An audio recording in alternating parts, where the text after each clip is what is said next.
All the votes have been counted in the presence of representatives of both the parties, both the sides. The votes polled in favor of the resolution numbers 50. Thus, so far as the result is concerned, that's before you now. The resolution has not been adopted by the votes of a majority of the total membership of the Senate. Consequently, the resolution is rejected. एतमाद नाकाम हो गई है। स्वतः अहमद को बता दें कि चेयरमैन सेनेट के खिलाफ तहरीक अदम एतमाद की तहरीक नाकाम हो चुकी है। चेयरमैन सेनेट सादिक संजरानी ही रहेंगे। चेयरमैन सेनेट के लिए लाई गई तहरीक अदम एतमाद नाकाम हो चुकी है। 100 मेंबरान की जानिब से हिस्सा लिया गया और 50 वोट हक में आए हैं और इसके साथ ही चेयरमैन सेनेट के खिलाफ जो तहरीक अदम एतमाद लाई गई थी वो नाकाम हो गई है। सादिक संजरानी चेयरमैन ही रहेंगे। कांटे का ये मुकाबला हुआ है और तहरीक अदम एतमाद नाकाम हो चुकी है। आपको बताएं कि ओपोजिशन के इत्तेहाद को बड़ा झटका लगा है और ये दावे किए जा रहे थे ओपोजिशन की जानिब से कि 64 अरकान उनके साथ हैं। इशाइये चले, जोराने दिए गए, ये कहा गया कि 64 के 64 अरकान फेवर में हैं, लेकिन अब नतीजा सामने है। चेयरमैन सेनेट के लिए लाई गई ऐवान बाला में अदम एतमाद की तहरीक नाकाम हो चुकी है। चेयरमैन सेनेट सादिक संजरानी ही बरकरार है। तहरीक अदम एतमाद नाकाम हो गई ओपोजिशन की जानिब से। ओपोजिशन जिसमें मुख्तलिफ जमातें शामिल थी, मुस्लिम लीग नून और पाकिस्तान पीपल्स पार्टी, बड़ी जमातें जिनको ये कहना था जिनका कि चेयरमैन सेनेट सादिक संजरानी नहीं रहेंगे क्योंकि 64 अरकान उनके हक में हैं, लेकिन ये तहरीक अदम एतमाद नाकाम हो गई है। आपको बताएं कि चेयरमैन सेनेट सादिक संजरानी ही रहेंगे।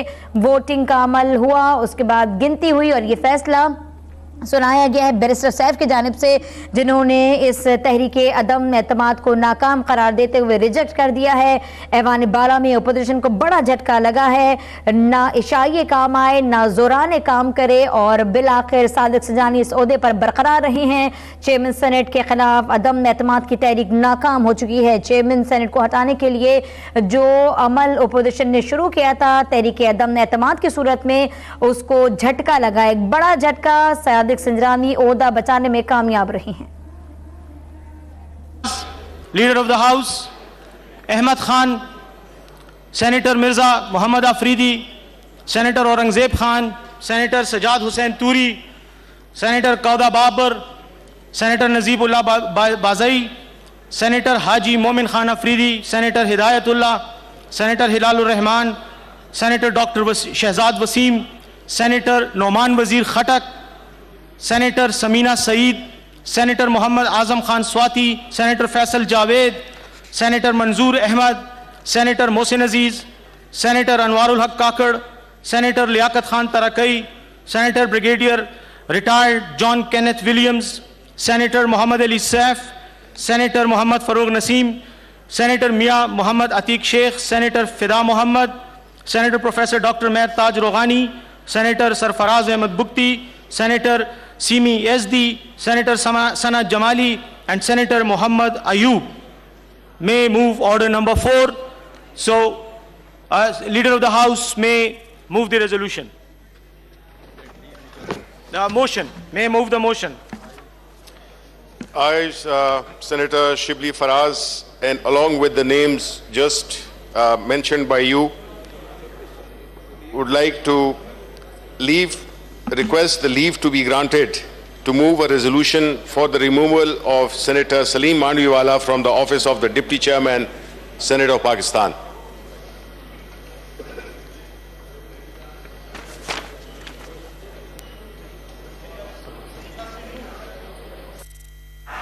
It has been moved that leave be granted to move a resolution for the removal of Senator Salim Mandviwala from the office of the Deputy Chairman, Senate of Pakistan. All those members who are in favor of it may rise in their seats. Count be made.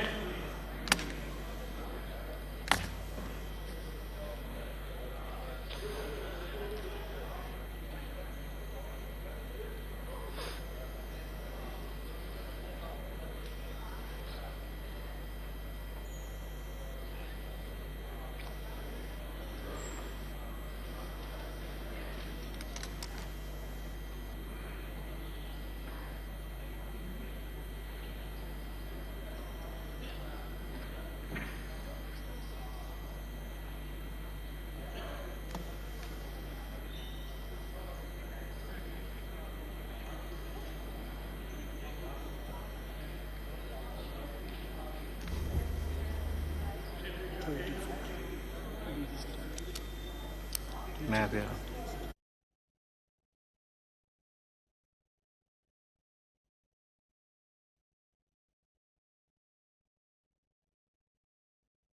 in favor of the motion.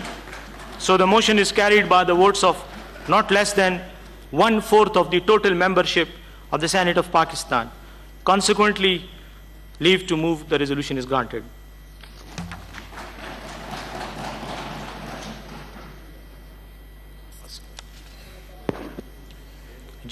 Whereas Senator Salim, can I continue? Ji, please go ahead. Order number 5.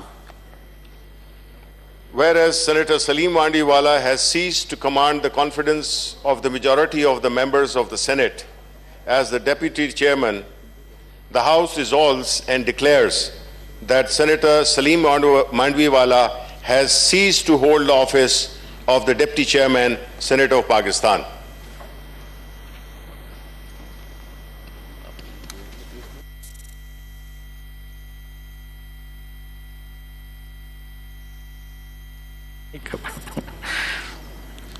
Now, resolution has been moved, and now the next process, as we know, and we have just gone through that, is to vote on the resolution. In accordance with the rules and procedures for voting in the Senate of Pakistan for this particular resolution, the voting will be by secret ballot. Most of the rules and regulations have already been explained in the earlier session.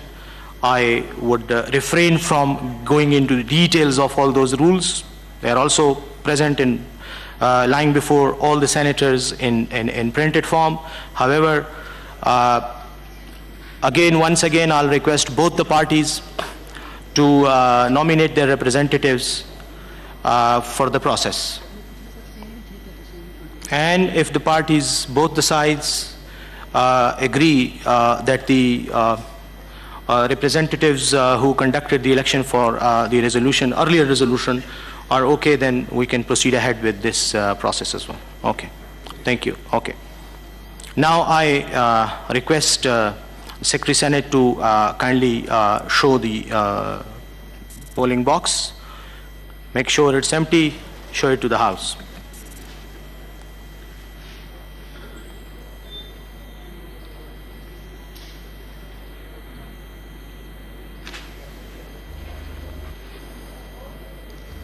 इस वक्त आपको बताएं कि chairman senate के खिलाफ तहरीक अदम एतमाद मुस्तरद हो चुकी है और इस वक्त ऐवान बाला में डिप्टी चेयरमैन के खिलाफ तहरीक अदम एतमाद पेश की जा रही है। बात करेंगे इस मंजरनामे के हवाले से। हमें ज्वाइन किया है एंकर पर्सन सैफान खान ने। सैफान, बड़े दावे हो रहे थे ओपोजिशन का इत्तेहाद आज नजर आ गया जब अब हमने देख लिया है कि सादिक संजानी अपनी नशिस्त पर बरजमान रहेंगे। आप क्या कहेंगे इस नतीजे को देखते हुए? बहुत बड़ा अपसेट है ऑपोजिशन के लिए और सरप्राइजिंग है, क्योंकि यहाँ पर जितना इन्होंने इस पर एक जेस्चर था, ये पॉजिटिव एक सिग्नल था ऑपोजिशन की तरफ से। अगर आज ये ऑपोजिशन की तहरीक कामयाब हो जाती है यकीनी तौर पर, लेकिन एक बहुत बड़ा सेटबैक हम कह सकते हैं कि इस वक्त ऑपोजिशन को लगेगा। इसके बाद यहीं से शायद ये बुनियाद होती, ये पहला स्टेप होता आगे किसी शायद तहरीक के लिए जिसकी बात ऑपोजिशन करती थी, जिसकी मौलाना फजल रहमान बात करते थे। उस यकीनी तौर पर जब हासिल बजंजो साहब का नाम नॉमिनेट हुआ था for the seat of chairman senate, तब भी लोगों को शुरू शुबात थे कि नून लीग और पीपल्स पार्टी ने अपना कोई कैंडिडेट क्यों नहीं रखा। क्या उनको खुद भी अंदर से एतबार नहीं है कि वो चेयरमैन सेनेट हटा सकेंगे और अपना चेयरमैन सेनेट लगा सकेंगे? क्यों हासिल बजंजो, जो कि ना नून लीग से ताल्लुक रखते हैं, जो कि अक्सरती पार्टी है, ना पीपल्स पार्टी से ताल्लुक रखते हैं, हासिल बजंजो का नाम क्यों सिलेक्ट किया गया है, क्यों उनको नॉमिनेट किया गया है? लेकिन इस तमाम जो चेमगोइयां थी, क्योंकि ऑपोजिशन की जितने भी इस वक्त दावे थे, एक स्ट्रैटेजी भी सामने आई थी। उस स्ट्रैटेजी के मुताबिक कहा गया था कि 4 से 5 सेनेटर्स का एक ग्रुप बनाया जाएगा और उस ग्रुप को एक सीनियर सेनेटर जो है वो रिपोर्ट करेगा। फिर वो वोटिंग के और फिर उसके अलावा मुख्तलिफ मीटिंग्स हुई, डिनर्स हुए, लंच हुए, जिसके अंदर बार बार हमने देखा कि सेनेटर्स आए और सेनेटर्स ने आके अपनी न सिर्फ अक्सरियत का यकीन दिलाया अपोजिशन को, बल्कि अपने एतमाद जो उनका हासिल बजंजों पर उनको इजहार करना था उसका भी उन्होंने इजहार किया। एक चीज और हुई है, आज जब वोटिंग का अमल शुरू हुआ तो जो तहरीक अदम एतमाद के हक में थे वो बेंचेस से खड़े हो गए थे। उस वक्त तादाद 64 थी और जब बैलेट पेपर के जरिए हुई तो 50 वोट हक में निकले। जी बिल्कुल, ये सीक्रेट बैलेट है और यकीनी तौर पर ये वाज़ेह तौर पर पैगाम है कि विद इन द गवर्नमेंट और विद इन द ऑपोजिशन जो बहुत से लोग हैं, बहुत से सेनेटर्स हैं, गवर्नमेंट से राब्ते में हैं, कम से कम गवर्नमेंट से नहीं तो सादिक सिंजरानी के हवाले से। और इसमें ये भी हो सकता है कि सादिक सिंजरानी साहब का कंडक्ट भी अगर आप देखें, क्योंकि हमने ये सुना है जी कि वो आए तो थे जिस तरीके से और उस पर शकूक व शुबात का इजहार किया गया था और एक आउटसाइडर थे, कोई नाम नहीं जानता था किस तरह से आए, कहाँ से कैसे आ गए, लेकिन उसके बाद से उनका कंडक्ट जो था, क्योंकि हम सुनते थे कि उनके चेंबर में ऑपोजिशन के अरकान की तादाद ज्यादा होती थी निस्बतन गवर्नमेंट के अरकान की, यानी एक उनकी ओपन डोर पॉलिसी थी, कोई भी उनके पास आ सकता था, उनके अपने रवाबित और उन्होंने सिलसिले में बलूचिस्तान के चीफ मिनिस्टर का किरदार बड़ा अहम रहा, उनकी मुलाकातें और फिर उन्होंने बजाते खुद भी पंजाब सिंध जहाँ जहाँ वो जाते थे, जहाँ जहाँ वो गए, जहाँ जहाँ लॉबिंग कर सकते थे अपने लिए वो करी। और फिर शिबली फराज साहब यानी गवर्नमेंट का जो कंडक्ट है वो भी उनके लिए पॉजिटिव रहा। इमरान खान साहब से मुलाकातें हुई, इमरान खान साहब ने उनको एतमाद का इजहार किया। यकीनी तौर पर ये तमाम एतमाद जिसके बारे में, और फिर कल तक तो ये अफवाहें थी जो हम सुन रहे थे कि सादिक सिंजरानी साहब शायद इस्तीफा दे देंगे क्योंकि उनके पास नंबर्स पूरे नहीं है, और ये बाद चैनल्स पे खबर भी चल गई थी कि ये इस्तीफा दे देंगे क्योंकि नंबर्स पूरे नहीं है, एक दिन पहले मुस्ताफी हो जाएंगे, जिसको फिर गवर्नमेंट की तरफ से कहा गया जो सेनेटर्स हैं पीटीआई के कि नहीं ऐसा नहीं होगा और वो आखिरी दम तक, आखिरी वोट तक लड़ेंगे और रिजल्ट का वेट करेंगे। यकीनी तौर पर गवर्नमेंट की बहुत बड़ी जीत हुई है। ये जीत ना सिर्फ पॉलिटिकली है बल्कि साइकोलॉजिकली बड़ी इंपॉर्टेंट है, क्योंकि इस जीत से अपोजिशन के जो जज्बा है वो टूट जाएगा, गवर्नमेंट के जो रैंक्स हैं उसमें मजीद यकजहती आएगी, गवर्नमेंट के अलाइड पार्टी से मजीद यकजहती आएगी, और यकीनी तौर पर गवर्नमेंट को जो थ्रेट्स नजर आ रहे थे, जो मुल्क की गिरती हुई मईशत है, मुल्क के जो हालात हैं, पेट्रोल प्राइसेस में इजाफा है, उससे खदशा है जी कि शायद एहतजाज शुरू हो जाए, शायद कोई तहरीक शुरू हो जाए, शायद हुकूमत मुखालिफ कोई महाज नया आ जाए। ठीक है, सलमान खान हमारे साथ ही रहेगा, हमें ज्वाइन किया रुस्तम खान मोमन ने। बहुत शुक्रिया अब तक के लिए वक्त निकालने के लिए। फरमाइएगा ये जो ओपोजिशन की नाकामी सामने आई है, इस बारे में आप क्या कहेंगे? क्या आज ओपोजिशन का इत्तेहाद पारा पारा हो गया?